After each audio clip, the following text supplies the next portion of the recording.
Hey everyone, it's Ben, your Executive Vice President for Local 4561, and this is your union update.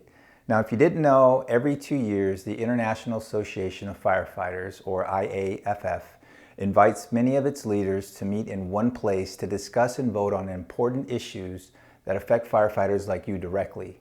Now, this year, our Union President Josh Eads and I had the honor of attending this event in Boston, Massachusetts, which is really the first city in the United States to hire full-time paid firefighters, which at the time wasn't a very desirable job and it wasn't a very safe one.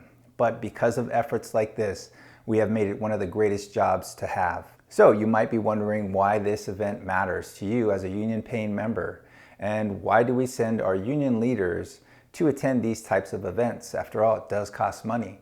Now, the IAFF is set up like the US government with checks and balances that give every citizen in every state a voice and a vote. At these conferences, we set the precedent by collectively agreeing on issues as an entire union that are important to you, like wages, benefits, working conditions, training, health and safety, and so on and so on. And the decisions that we make during these events help improve your job every day. So we have representatives in the US government, like senators in the Senate and delegates in the House of Representatives. Now, these people help create and guide our laws on our behalf for the public.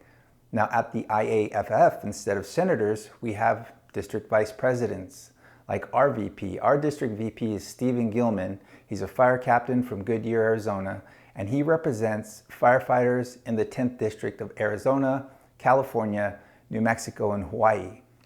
And instead of a House of Delegates, the local union president from each state serves as a delegate at these conventions where they vote on important decisions for you. So at this convention, Josh was our delegate, which means he represented you by voting on behalf of our union, and I was the alternate delegate, ready to step in if Josh couldn't vote for any reason, like he got hit by a bus or he got sick. Now, the business sessions were long. They were about 8 hours a day, full of legal language, some that I have never heard in my life. But Josh and I did our best during our off time to make sure we try to learn this language so that we could represent you well. We also had the opportunity to hear firsthand from international union leaders as they give speeches and US politicians about the issues that are most important to us. All right, so during these business sessions, we listened to 6 different committees that presented 65 resolutions, which are ideas or changes that needed to be voted on.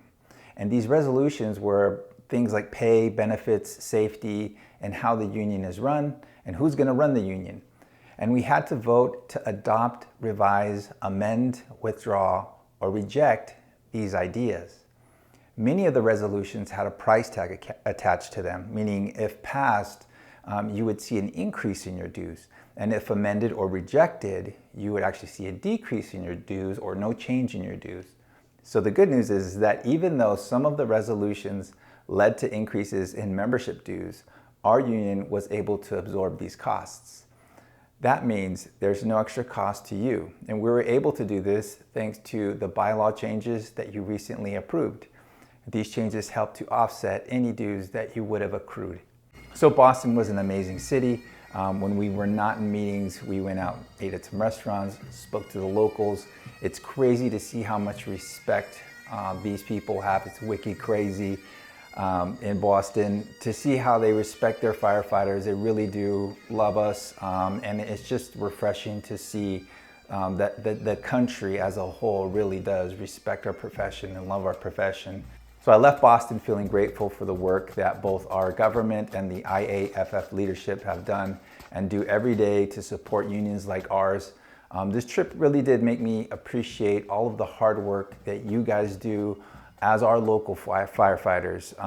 What makes me most proud is that in the face of many challenges, and you guys all know what we've been through, you remain professional and you are loyal to each other. Truly an honor for Josh and I to represent you and to protect you and your families, just like you protect our communities and their families.